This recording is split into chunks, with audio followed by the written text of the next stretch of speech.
Hey, what's up, guys? This is Asha Williams coming to you again with another amazing episode of the Melanated Traveler.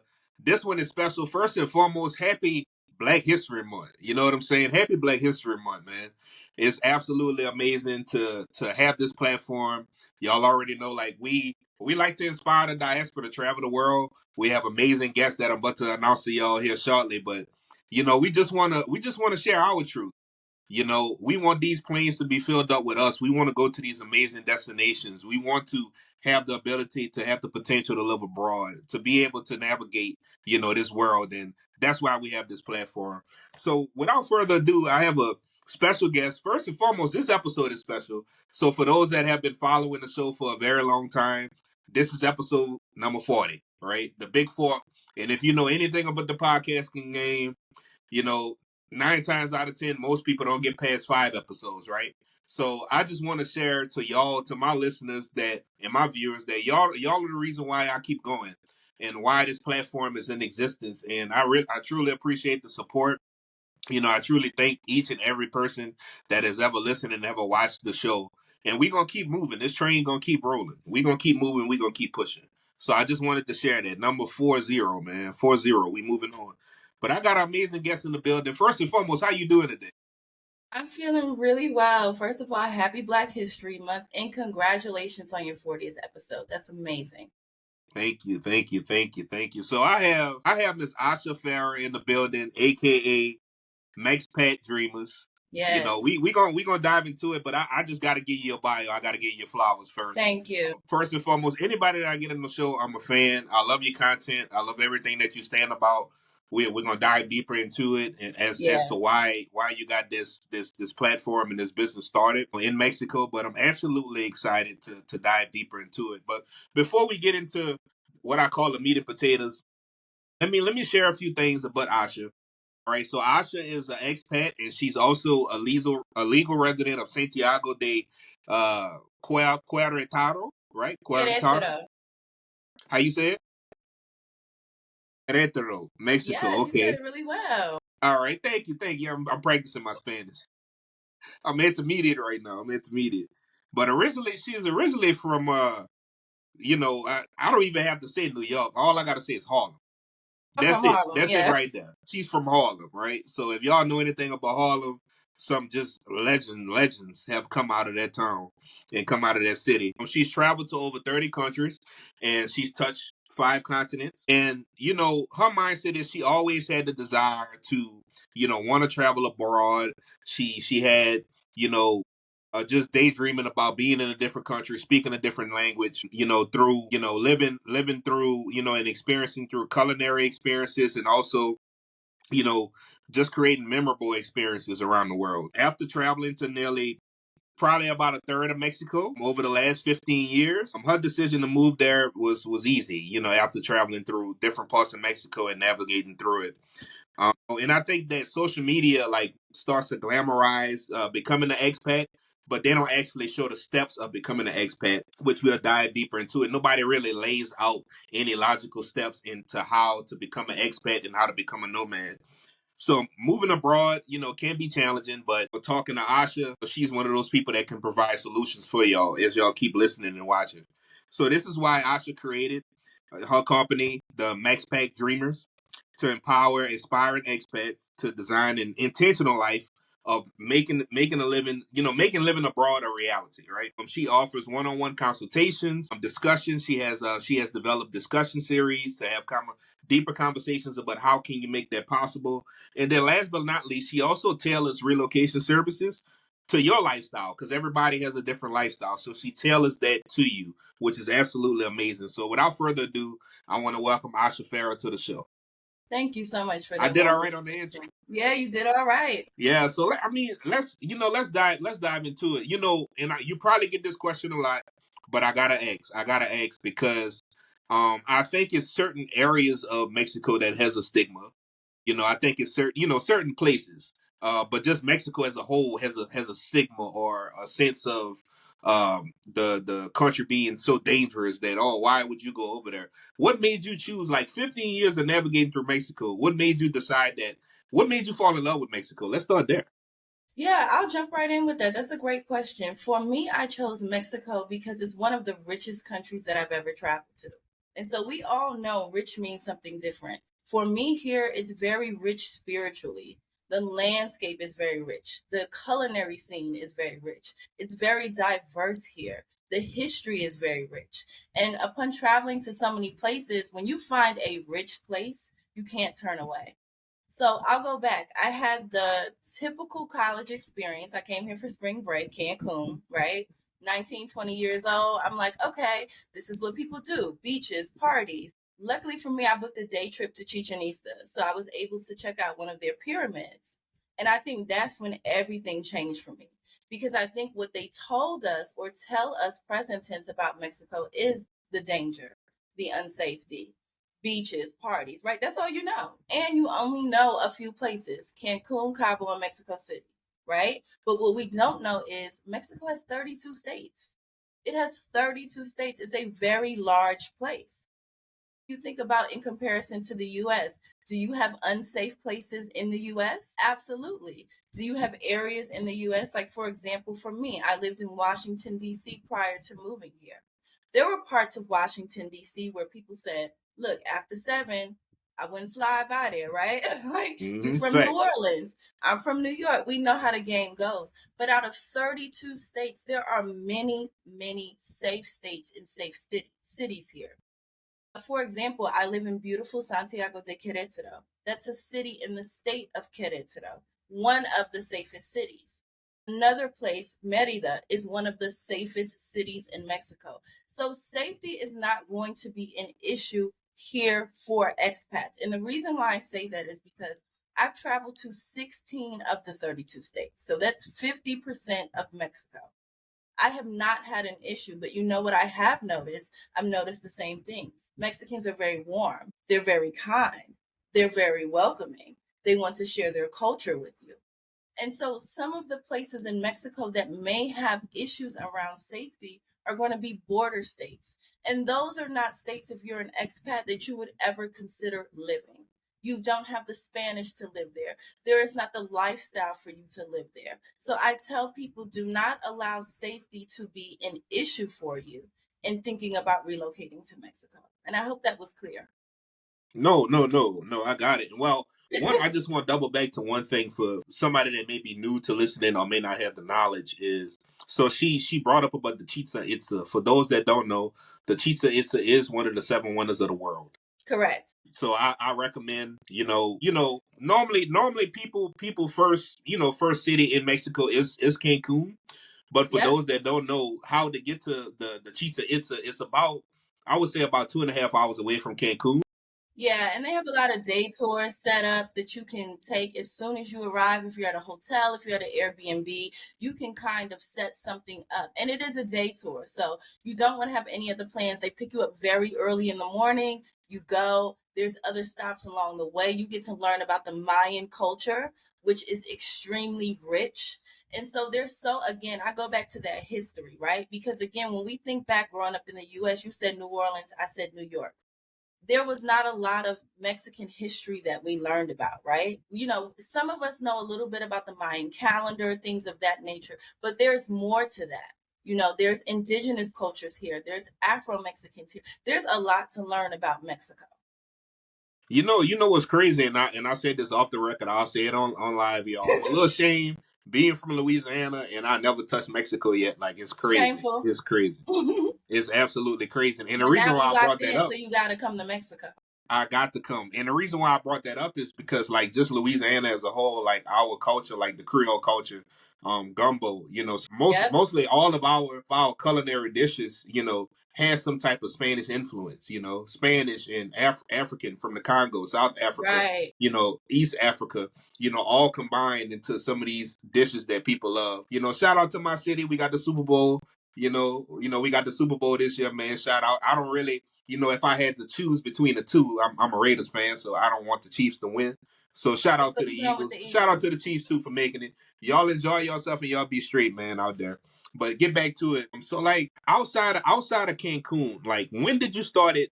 So 15 years of navigating. When did you start to have the mindset? Because that's hard to do. So let's talk Mhm. about. I'm gonna talk about mindset just for a little while. I want to stay on that for a little while because Yeah. the mindset to leave these highly touristic areas and for you to venture off into what I'm gonna call the uncharted path of Mexico.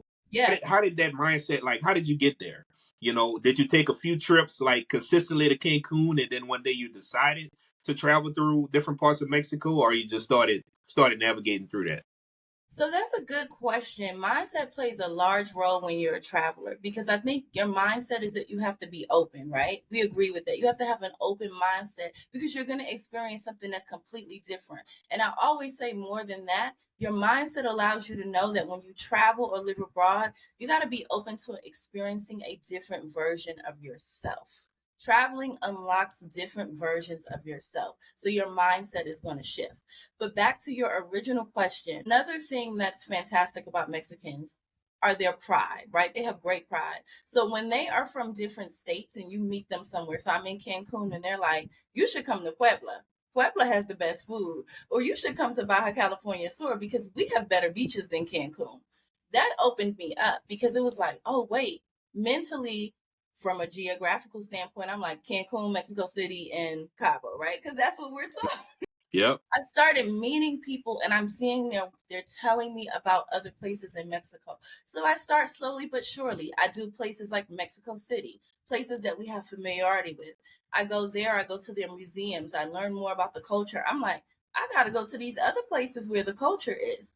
And one thing about Mexico, it's very easy to travel domestically. They have a great luxury bus system. I always tell people living in Querétaro, it's the middle of the country. So I'm in central Mexico. So I'm surrounded by 4 states easily that I can take a luxury bus to 4 hours or less. So that was attractive to me, should I say, that I could travel very easily. They also have domestic airlines that are very affordable. So if you go to hubs like Cancun or Mexico City, you can easily fly to places like Oaxaca, Puebla, other places in Mexico where it's like, oh, that was under $100. I might as well go check it out. So that's what grabbed me. The I'm just ease of glad. I'm traveling just in glad you're really Mexico. diving into it like that, because Yeah, similar to Colombia, Mexico gets a bad rap for all people think about Mexico is cartel and drugs, but it's beautiful. It's a beautiful country. it's It's one of the absolutely most amazing. beautiful countries that I've been to. And I'm saying that from a landscape perspective. If you like desert, they have desert. If you like jungle, they have jungle. If you like mountains, they have mountains. Working with my clients, that's one of the first questions that I ask people about relocation. And most people have never been asked that question before. What landscape do you desire to wake up to every day? That's not something that we think about. So, getting back to your question about mindset, Mexico really has it all. And again, we just think beaches, but no, it's way more than that. And I'm happy to expose that. Perfect, perfect. Wow, that's amazing. I want to dive into this question Hmm? and take your time with this one because because a lot of people they may see you now and they don't know the path that it took for you to get to where you needed to go. You know what I'm saying? You know what I'm saying? Let's Yes, I do just know what you're whatever saying. you want to share with your path up. How did you get from that corporate life and in America to transitioning? That's why I want to talk about mindset first, guys, so y'all can listen to me because it starts here. You It got to have starts that mindset shift first, that paradigm shift. So how you was able to shift from that corporate lifestyle in America to shifting to a country in the country of Mexico, and then also lastly developing a platform and services for people so they don't have to take the long path like you did, right? That's a really good question. So I'll start off with mindset. I tend to look at life as not, challenges up ahead. Oh, I want to move abroad. It's going to be so challenging. I look at things as opportunities because, again, I know on the other side, there's this great version of me that didn't exist 4 years ago. So this is year 4 in Santiago de Querétaro for me. Wow, So I'll step congratulations. Thank you so much. So I'll step back. In 2018, I recognized like a lot of people in America had a lot of college debt, student loan debt. And so I knew while traveling, during my vacations in the corporate life, if I wanted to move abroad, mindset wise, I wanted to be debt free. I wanted to start a new life from scratch. I wanted to bring a new clean version of me over. So what I did back in 2018, now keep in mind this is 2025, so I'm glad you asked about the story.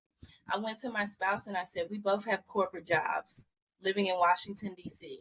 Let's live off of one salary for 3 years to pay off all of our debt. I'm going to say that again. We lived off one salary for 3 years to pay off our debt. Most people don't want to do that. So I decided that I could compromise short term for a long term gain. Okay. So again, decided to compromise short term for a long term gain. The long term gain was to live abroad. The short term gain was we got to live off one salary. So things that I was used to doing regularly, DC culture, going to brunch every weekend, going to the parties, traveling as frequently. I had to cut that in half because we were now living off of one salary. But we had 6 figures of student loan debt. That was not going to be smart to carry into a new experience. Okay. So that's what we did. We did that for 3 years. And then the pandemic happened in 2020. And so everyone was home. We were working from home, and it allowed us to save a little bit quicker. So we ended up paying off $130,000 of student loan debt in 2.5 years. So Wow. that was the first step.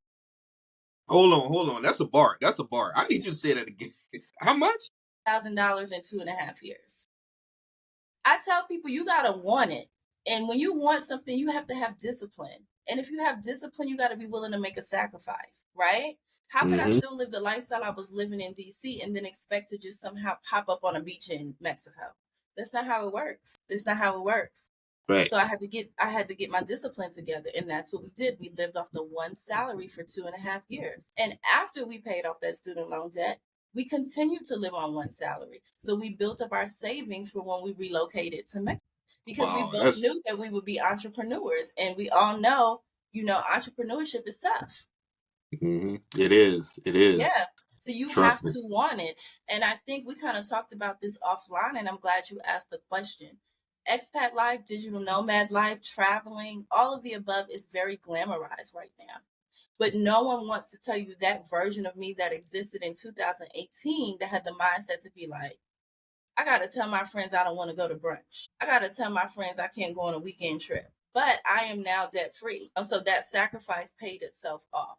So the game plan after COVID hit and we paid off of our student loan debt, we decided to save for one more year living off one salary, and we relocated in 2021. Wow. That's absolutely amazing. Man, let me just that's absolutely amazing. I'm interested in, let's transition into business. Yeah.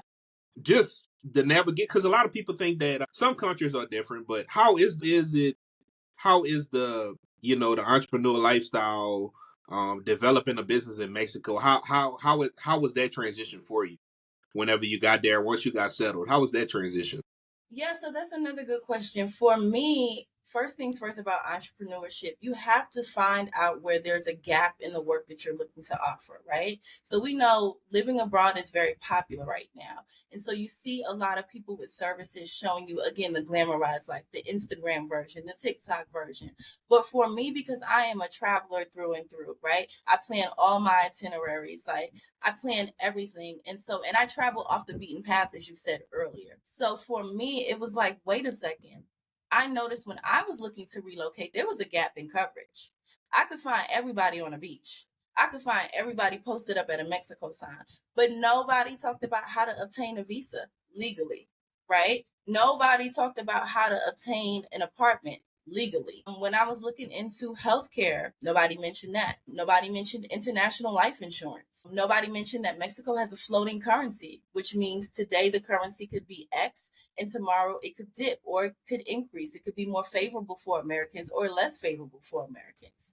No one mentioned that it was a cash culture, right? Mexico is still a cash culture. So no one was mentioning these things. And furthermore, they only highlighted the same places to live, which was Playa del Carmen, Mexico City, Puerto Vallarta. But for me, I wanted a more authentic experience. I wanted the opportunity to speak Spanish every day. I wanted the opportunity to build community with a local culture. Those are things that I desired. So I had to find a place that reflected that. So that allowed me to see, again, there was a gap in coverage. And based on my experience of traveling here for 15 years, I knew this is what I want to offer to people because I don't want them to have the same questions, uncertainty that I felt when looking up those important things. Wow. That's absolutely. Let's dive into. I will say shout out to Tulum, and the only reason I say shout out to Tulum, rest in peace Nipsey Hussle. That's the Yeah. only reason. Besides him promoting it and doing this video, I wouldn't have known nothing about Tulum. Now Tulum is what I consider to be. I compare Tulum now to Tulum used to be very undeveloped for those that Very don't much know. so. So when I look at a country that's similar is El Salvador. They have an area called Del Tuco. It's very undeveloped, but obviously that president has that country has a decent relationship, with America, and they starting to get more investors in. But anyway, so how are some of these other let's dive into some of the cities that besides the popular ones everybody go to that you would recommend that people should. Oh, yeah, certainly. If you are a foodie, I would definitely recommend visiting Puebla City. This is the home of the mole. Now, someone that is a local Mexican will probably argue with me if they're from Oaxaca or another place, but I'm telling you, food tours is up next. Puebla got the mole, right? So I highly recommend Puebla if you love food culture, Mexican food culture. If you are a beach person, and I'm talking outside of like the Cancun, Playa del Carmen, I'm talking about breathtaking, dramatic landscapes. Baja California Sur, I recommend that state wholeheartedly. If you're an architecture enthusiast, as I am, I Yep, recommend me San too. Luis I actually Potosi. got my degree in architecture.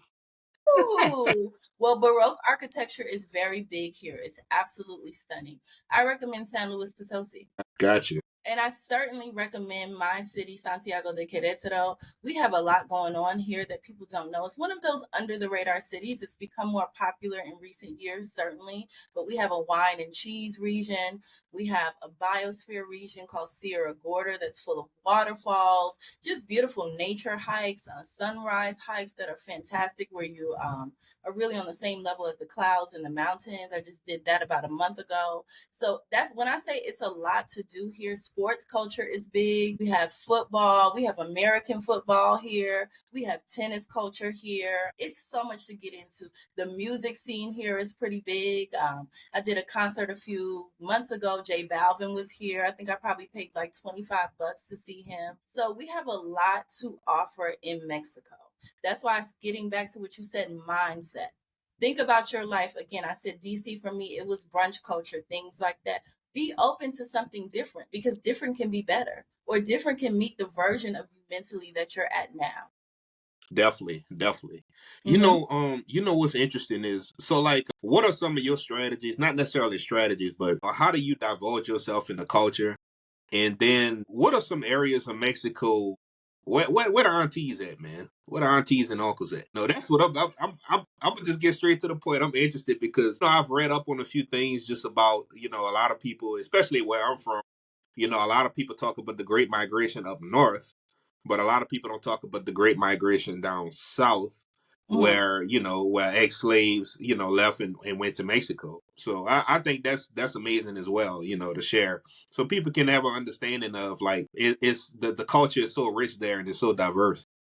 So you're asking more about the Afro Mexican culture, like if you're Yeah, interested in learning. Oh yeah, for sure. I would recommend these two states off the top of my head, and well, three actually. Veracruz. That's definitely a state that's going to give you a lot of Afro Mexican culture. Another state is going to be Oaxaca, and then the last state is going to be Guero. Guero is on the coast. They call it like the Costa Chica area. You're going to see a lot of Mexicans with similar complexions to myself. gotcha, Yep. gotcha. So like what's the first step in, even taking that path? Like, what would be the first step for somebody to say, you know what, like this is something that I want to do. Like I want to, uproot myself and come here to Mexico. What's the first step in it? I'm glad you asked that because what I find is people fall in love with places before they realize if they're eligible to live there. And so my first step that I tell people is make sure you're eligible to live in the country. there are visa requirements, okay? There is a financial component, and you want to make sure that you have enough to meet the financial component before you start falling in love with the place. Like, oh, I want to move here. I heard the food is good here, the people are cool, this, that, and the third. No, you first want to make sure that you're legally eligible. Gotcha. Gotcha. Yeah. That's the first step. I would say the second step after that is understanding your budget. And why I say that is because people always talk about Mexico is a cheap country to live. That's why a lot of people come down here. And I disagree. I think Mexico is an affordable place to live.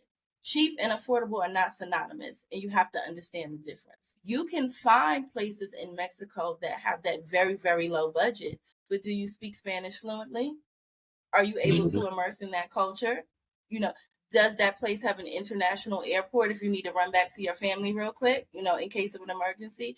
There are going to be pros and cons of every place. And that's what I break down to my clients when I work with them. And so I almost do like a speed dating exercise when I'm first meeting with my clients. What's your budget? What are your Wi-Fi needs? Are you eligible for residency? What are your healthcare needs?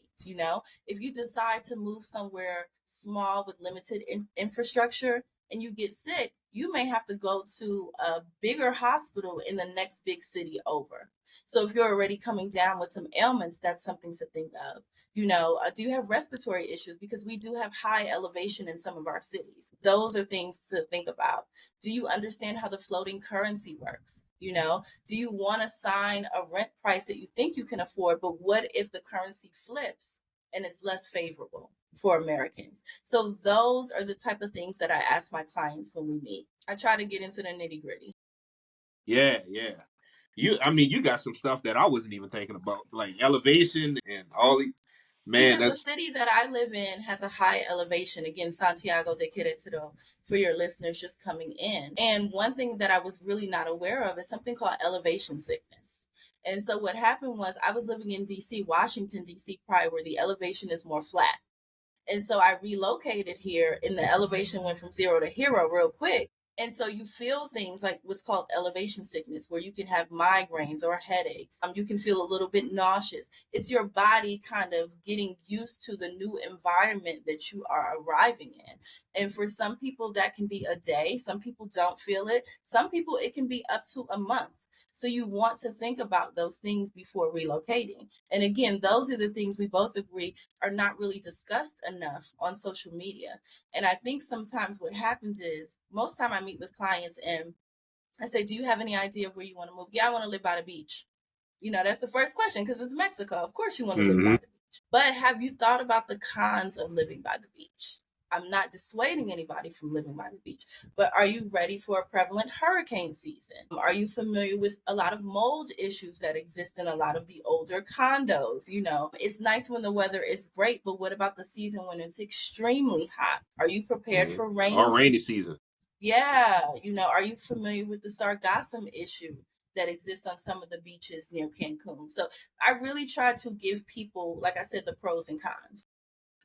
How I want to make sure I word this question correctly. How do you pay homage to the Mexican culture? And this is what I mean. This is what I mean. That blue book that we have is very powerful. And a lot of people are and I'll just say it, some people may get offended. A lot of people are very ignorant to the fact that I'm American, I can just come over here and flash Take some money advantage. around, do this, flash some money around, do this, do that.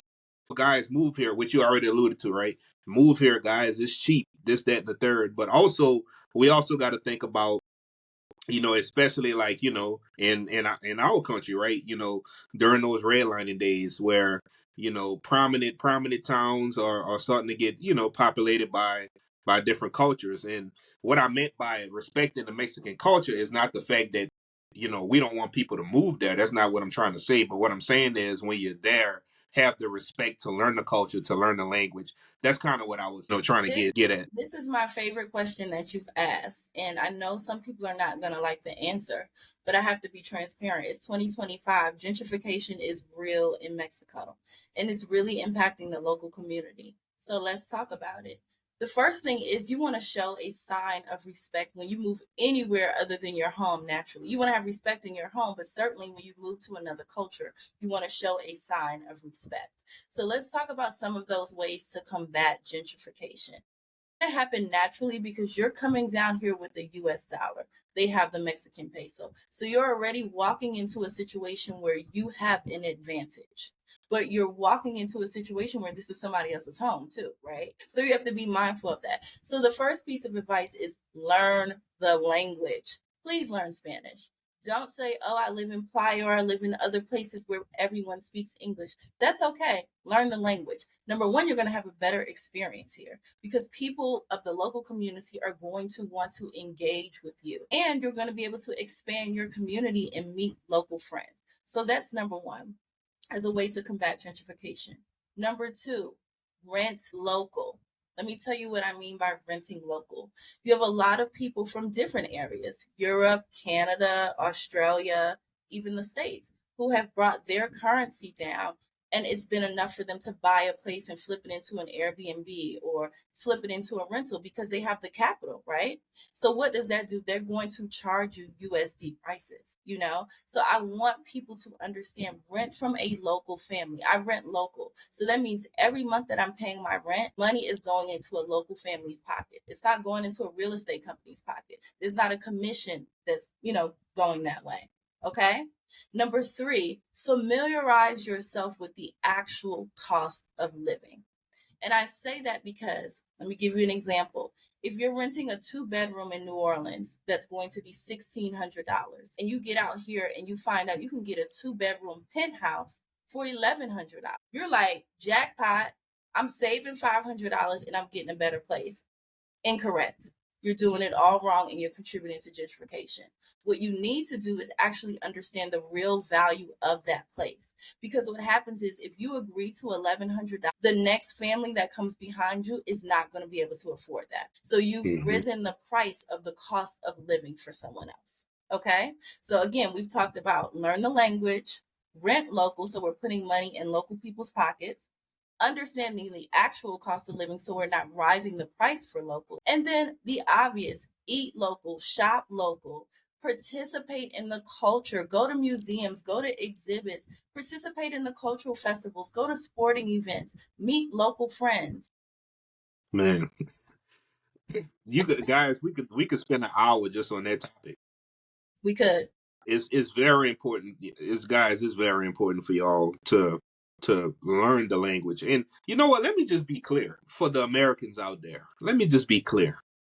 Spanish is the language, regardless if you living in Mexico or not, is the language that you need to learn. It is. Basically English in America now. Wherever you go, it's Latin. It's a Latin present, no matter what state you go in. So you gotta respect it. You gotta respect it. And I think the reason why I wanted to go there is because the reason why I brought that up is because that's why I want to talk about respecting cultures. And it's nothing against people from where I'm from. I'll just say it. Because I used to be this person until I started traveling. As soon as you hear somebody speaking Spanish, you automatically think they're from Mexico. Or they Mexican. Right, not even the case. You are not knowing that it's so many different Latin countries in the world. So have some respect on cultures, man. Ask people where they're from. Yeah. Don't automatically assume they're from Mexico. That's what I was getting at too. Yeah, I think those tips are very important. And I'm going to give you one last final one. The other tip is again, you're coming down here with your currency. Try and volunteer. I tell all of these tips that I'm giving you, I tell my clients, right? I don't want to work with people who are interested in coming down here as gentrifiers. So try and volunteer. It doesn't have to be once a week, it could be once a month. But make sure that you're looking to make a difference in the community you live in. You should be doing that at home anyway. But certainly, as you come to a different culture, no matter what that is. So maybe you teach English to a local family here that's looking to learn English. If you have a digital skill, maybe you can translate a menu, that's in Spanish to English. Those are the type of skills that they're looking for down here that could be of use. So I continue to urge people who are interested, even when you're thinking about Mexico and you're thinking about, I can't wait to be on the beach, I can't wait to be eating the great food, you're going to get all of that. But also think about, even from the States, how you can be a blessing, how you can participate in the culture before you move. Definitely, definitely. Wow, wow. You know, let's talk about some experiences Like as far as like besides the food, like some experiences that, and I know everybody's different, but I just want to share just like you already alluded to the diversity of landscape in Mexico. But what are some lifestyle experiences that you would recommend? I know a lot of people like ATVs, a lot of people like to sail. Like what are some things that you've done that you can recommend that people should check out whenever they're there? One thing that I would say, I don't know if this interests a lot of people, but I have certainly become a snorkeling enthusiast here. The marine life, if you like to swim, if you like to dive, if you like to snorkel, is incredibly rich. So I would definitely say that to people who have those interests. Also, hiking in nature is very rich. The biodiversity here is very rich. So if you're someone who's active, if you're someone who likes to be in nature, there's so many opportunities for you here. There are also groups, there's a park that I walk in a couple of times a week. And someone local saw me and she just came up to me in Spanish and was like, I see you a lot. You should join our group. We meet on Sundays. And that's what I mean about the Wow. welcoming And nature. you know Like, how to think speak the about at language. home. We don't do Yeah. that. Mm-hmm. No, We we just gonna certainly get people that look like. Exactly. So, if that's your interest, if you are someone who loves art, there's a big art culture here. Certainly in a place like Oaxaca, there's a big art culture, but there's still art culture throughout Mexico because Mexicans are very handy. They like building, they like painting, they like drawing. So, if that's something that you're into, that culture exists here. And then, like you said, the ATVing, the zip lining, all of that is like right around the corner. So many caves here, swimming caves. Like there are places like Grutas Tolintongo, if I'm not mispronouncing it, which is just a few hours from Mexico City. It's a popular tourist spot. You've probably seen all the beautiful caves filled with water. They look like Roman bathtubs. Like, Yeah, yeah. A lot of people do the underwater photography in Mexico as well. I noticed that. you know what? Yeah. That's another big one. I did that for my birthday at a beach in Oaxaca and very affordable. I think it was an hour, all pictures included. And he took so many great pictures of me. And I think it was like 25 or $30. Let's also talk about getting back to how not to gentrify. Sorry, that's a big topic for me. No, no, no. Hit it. Tipping Hit it. culture. Tipping culture. Locals work really hard to make sure that you're satisfied with everything, whether it's at a restaurant, whether, like you said, underwater, for tours, beach tours, anything. So, on average, I would say people tell you the tipping culture is 10%. But because the cost of living is lower here, I err on the side of 15%. But I will tell you, if you truly like your service, 20%. So I just want to say that because I get that question a lot from clients or people who DM me, like, I'm going to Mexico, how should I tip? That's how you should tip. Got you. No, no, I appreciate that. I'm very interested. I'm very interested in knowing like what's been like one of the most surprising mindsets or shifts in transformation that you've seen after people, uproot themselves from what I would call their home base to Mexico. Like what's been some of the surprising things that you've seen? People just transform there. That's a great question as well. And I just got a text from a client that I helped relocate to San Miguel de Allende, which is in the state of Guanajuato, about an hour and 15 minutes from Santiago de Querétaro, where I live. It was one word. It was peace. And this person said, thank you for providing me peace. And I was just like, I woke up to that text like, what? And what I realized is that's a commonality. There is a peace that exists here. I can speak to my experience. Like I said, being a Black woman, I'm almost 6 feet tall. So when I walk down the street, I'm going to be noticed because Mexicans typically are not as tall. And what I've always received is a welcoming nature. And I think I can speak to being a Black woman and you can speak to being a Black man. I feel like over the last 10 years, I'll say it since 2016, things have been rough in the US. And being Black, things have felt even tougher. I feel like we're consistently on edge. We're on guard. What's the next thing that's going to happen? Am I going to be targeted? And getting to Mexico and feeling none of those things at first is very strange. Because I'll speak on my behalf. When I first moved here, Mexicans are very inquisitive. They like to talk. And they would come up to me and say, una pregunta, like a question. And I would be like, what? What do like thinking, like, what's the scam now? Like, what's the hustle? But that was so sad that that was my mindset because that's what I was used to. Originally from New York, living in big cities like DC. It's like, Hmm. come on, what you want? And so realizing for a lot of my clients that I work with, there is a level of peace. So when you wake up, for example, where I live, there are mountains in the background. The weather year round, they call it eternal spring here. So it's about 78 degrees year round. So you have great weather. You have a great landscape that you're able to view. People are not bothering you. They want to get to know you. That brings about a certain level of peace. Something else I always say is it allows all of your senses to be awakened. You don't realize how dull you become when you're just on that, you're just going around the ladder, going around the ladder. But here it feels like things are brighter. The buildings are more colorful. The food is more colorful. The mountains in the background. So I would say peace. Wow. I'm about to ask you this question, and I want your own definition. What is your definition of a nomad? Oh. You know what? Because I think we talked about this off camera. It Yep. looks different for everybody. So to me, I would actually answer you back and say there is no definition of a nomad. Thank you. Because I think a nomad represents different people, right? Someone could say I'm a nomad, but I've been in the same place for 4 years. Now I've been in the same city, but then I've traveled to 16 of the 32 states in the last couple of years. There are people that I work with, clients that I have that are only here for 6 months, 1 month, 3 months, a couple of days. So I feel like there is no definition of a nomad. We all Thank you. And represent. I'm glad you said that. And we go back to the glamorization. I got to say it again. Guys, again, nothing against certain creators, but guys, it's whatever path that you choose. I know a lot of people that's in the creative space. Shout out to Culture Cam. She living over there in Portugal. She's doing her thing. She does food tours, right? I have people like, roaming the globe. This man has like 6 or 7 businesses because he likes everything that he does. He's in the photography. He's in the modeling. I got some people that still work corporate jobs. They're just online, right? So And like, some people that are it's retired it's and whatever still you living decide. abroad. Yeah, it's whatever you decide, which is very interesting. Like, I guess, okay, I'll give it to the people that want. Let's say the people that want to still, have that quote unquote safety net and want to work, still want to work and still want to move.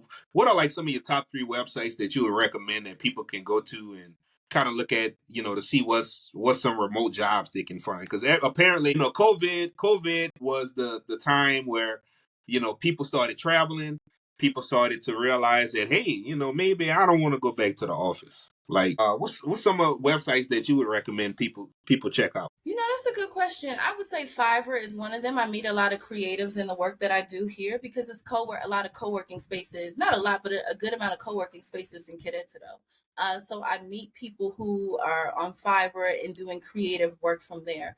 Also, I would say teaching is a big opportunity here. A lot of people do teach. They either teach remotely, like how we're speaking right now, or they also teach in person. There are opportunities for you to teach at a school here. But then I'm going to give you some other ideas that are outside of like your typical remote job. And I'm going to go back to how I started my business. Look for where there are gaps. So if you have a creative skill, for example, I know people here who do really well who sell plates because there are certain cuisines that do really well here. We have Mexican, we have Asian, and things like that. But I know someone who sells Jamaican plates. They sell plates on the weekends. They clean up because there are people here looking for that Caribbean food that we're not getting regularly. So again, look for the gaps. There are people who do hair here that clean up. I promise you. Because think about it, we are African Americans, we have natural hair like myself. Black women love to switch it up. So you might be going from your braids to your weaves. There's a sister that I know that cleans up. So it's not always about having that more traditional remote job. It's also thinking about a skill that you may have and there being a gap in the coverage of the skill. And you can take advantage of that. Yeah, definitely. Being where I'm from, I Yes. learned how to cook everything from scratch since I was 5 years old. You So know what I'm you would be a saying? hit here. You would be an You know what I'm absolute saying? hit here. And I know they got a lot of, we talked about Mexico City. I did see, I don't know the names of them. I apologize for those businesses. I could have gave them a shout out, but I know Mexico City has kind of been more so of a hotspot for a lot of expats to travel to start, open up Yes. restaurants, soul food restaurants. Yeah, that's Yeah, shout absolutely out to amazing. Tiara who had Black Sea Cocina. She recently transitioned the business, but she brought soul food to Mexico City. Mm-hmm. Gotcha. Gotcha. Yeah, So shout that out was to her. another way she was building culture. So that's why I'm giving you that example because a lot of us think, oh, how can we get that typical corporate job and bring it about? Think about also how you can do something different with a skill that you have, maybe a passion that you've always had. This is the Mm-hmm. time again to meet that new evolved version of yourself. There you go. And that's the reason why I led with that, because I already knew you was gonna switch it up on your boy. I already know you was gonna switch it up on me. I already know. That's why I shared it. So like this is my last question. This one is very, take your time with this one. You got Yeah. a lot of people on the fence right now, people that's listening to this. You've already motivated people to start Googling. Mm-hmm. How do I get to Mexico? Or how do I Mm-hmm. become an expat or nomad? Yeah. For the people that's on the fence right now, individuals that's on the fence, that's listening and watching this right now, that they don't come from a family that normally travels or had that Yes. mindset, and but they're itching to get out there. What is your message to them? What is your message to the people that's on the fence to get out there and start exploring? Certainly. I think the first thing that I think about is having courage, right? It's important to have courage in your life because there's so many opportunities we sometimes get that we don't take. And then we look back when we're older and say, man, I wish I would have even gave that a shot for 6 months. I wish I would have tried this for 3 months. So I encourage people to have courage. And then the second thing is you are going to meet a new version of yourself. I can't say this enough because I know so many people who feel so their life is very mundane. You do kind of the same things and it works for you. Comfortability works for people.